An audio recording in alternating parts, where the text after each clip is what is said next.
Hello everyone, this is Joe, the developer of Nevergrind Online. In this video, I'm going to give you a little Season 3 preview of what's to come. And we'll talk about a few features that are new in Nevergrind Online. Most of this will be pretty familiar. Here's my inventory. So what's new for Season 3 is really over here at the Blacksmith. So you're going to make your way over here. And if you haven't been here in a while, this enchant tab will be new. Which is pretty simple. Items have sockets now. As you can see in the tooltip, there are 2 sockets. And what you can do is you can take a rune. These drop in the game or from monsters or treasure chests. And you would just take this and then you would add this. You would just simply click enchant. And then, as you can see, this says it would give it +8 mana on kill, and it would improve the item and fill one of those sockets. So that's the idea behind enchanting.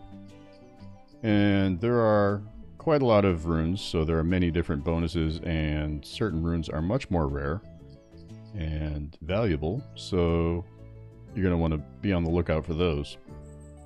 However, the main thing I wanted to talk about in this video is the brand new crafting system. Now, you can't craft every item type. There are only certain item types, and as you can see, they're right here.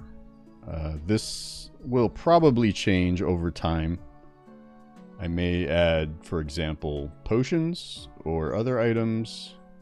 Remains to be seen. Basically, whatever I feel like adding, I'm gonna add it at some point. And but yeah, potions are certainly one of the things that I have been considering adding.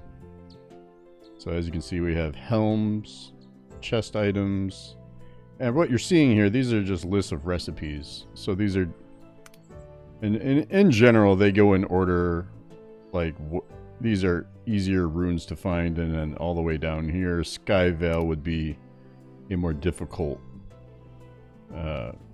set of runes to find. These are probably much more rare. And you can usually tell by the cost as well. So if you look at the cost, this one's 276,000 gold, and this one's only 1,500. So that's going to give you a little clue about, you know, how many resources it's going to take, the general rarity, and what you're dealing with here. And it's pretty nice because it, unlike other games, a lot of the time you have to consult an external website to figure out what all these possibilities are. But not in this game. In this game, they're all listed at the crafting counter, so you can just click them and read through and consider what your character could use, and then you would just target those runes and try to find an item with those sockets so that you could craft it. And in Season 4, when we add an auction house, it's going to be a lot easier to find the exact things you're looking for. That is planned, so stay tuned.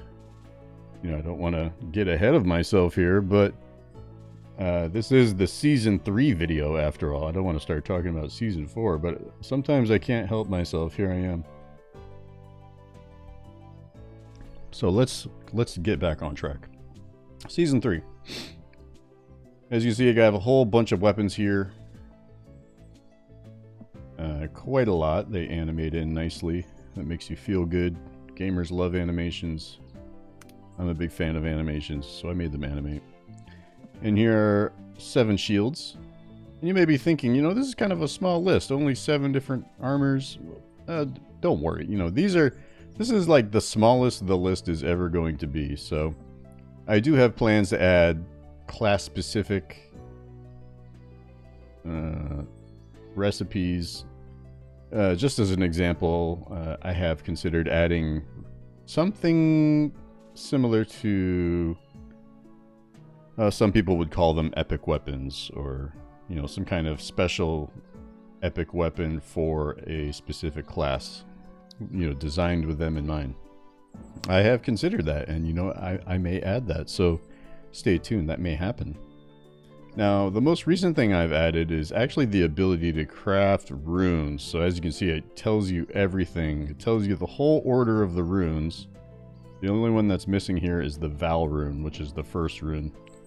So if you had 3 Val runes, you could come here and just make a sheer rune. And it's kind of nice because you have it's a self-documenting game. It has all the bonuses. You could sit here and look through this.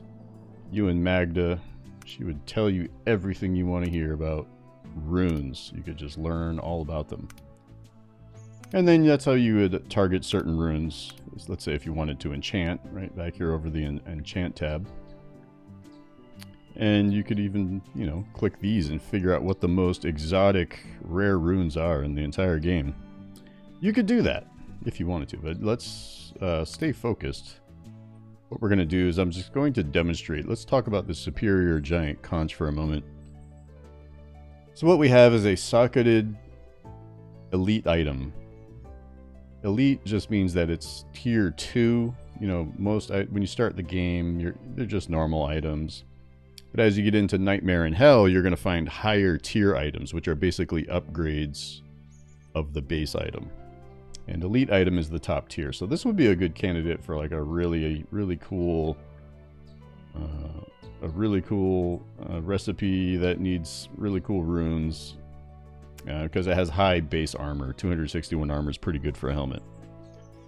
And this particular one, it's a superior giant conch, which means that it's actually been enhanced. As you can see by the tooltip, it says 11% enhanced. So what that did is it actually boosted the base armor of the item, which means that it's even better, which means that it's a pretty good candidate for enchanting.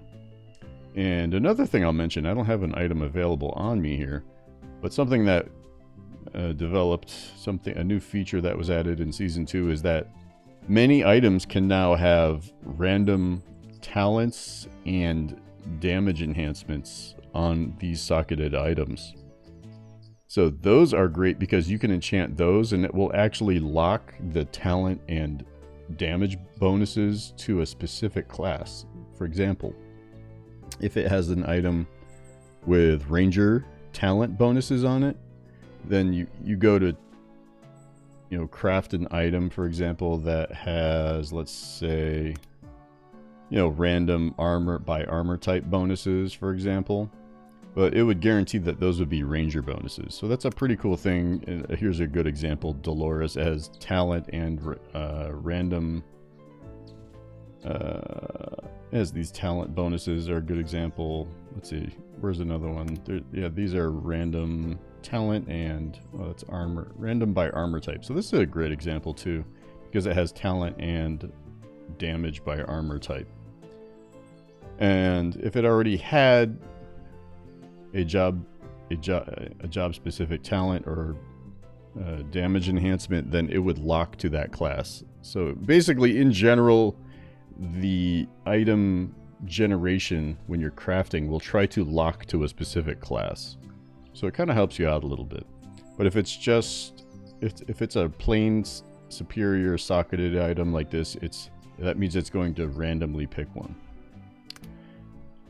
So it could be one of any 14, especially if unless it says that it's specifically going to give you a certain class. But a lot of these right now, they're random. So it'll say random by armor type, random talent by armor type. And I'll show you how that works here. So when you click this, if you look over here to the left, you'll see this menu pop up. It's going to cost us 500 gold. So that's going to really... we have to talk to our bank before we do this. Quite a cost. And this is a pretty slick little interface. Basically, these light up. You see how these runes right here light up? But if you click over here, they're not. They're dark. That means that you don't have them. So if you go back here, see how they light up? That means you have those runes that you can do it. And the create button lights up. So that's what you want. So what we'll do is we'll go ahead and craft this. And we'll see what happens. So as you can see, it's now a Gloom Forge. And it's 467 armor. It got a random talent. It looks like it became a Paladin, or Crusader, rather, item as Blessed Hammer. It's indestructible, and as you can see, it tells you exactly what kind of bonuses that it got. And it matches up with what you see over here, right? So, makes perfect sense. That's how crafting works in Nevergrind Online. Pretty simple, right guys? So again, all you got to do is find the base item with the right number of sockets. You just plug in, you got to find the runes that you need, and then you can come here, and as long as you have enough gold, you can go ahead and create it. So this will all be, like if you log in right now, you're only going to see 5 crafting recipes, and those are there just to test things out, make sure that everything's working correctly, and you know, just in case we find bugs, stuff like that. But on July, let's see, when does it start? May 29th. Make sure I get the date right here. Don't misinform you. So we're planning to launch season 3 on May 29th at 7 p.m. Eastern. That is the plan. Okay. I'm a busy guy. Got a lot going on, but we're going to try to make that happen. We're going to make that train arrive at its scheduled time. So you will see the game come down. It may be down for 5 to 15 minutes, however long it takes to square everything away.